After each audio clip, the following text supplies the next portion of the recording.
चल चल बरोबर अजून घे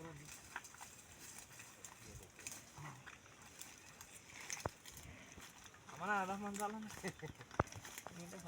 आहे आता धरून होती तू वरी इकडे आला मग तेच काय हा किती होता 22 येणार ना आता तुम्ही म्हणल्या तिथं काय नाही नाही काही घाल 23 ठाणे होतच बरोबर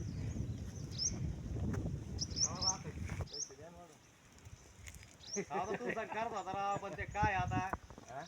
तो मला त्याचा सौदा आलो पाहिलं पण तीनदा चारदा बैठल मी बसलो 1 लाख वर रुपये थांब म्हणलं ते जाऊ दे म्हणलं मातीला काय सोन बिंगून त्या तिकडे टाकली चालती मग माती ऐक 4-5 दिवस सुरू करा मग सोलन द्या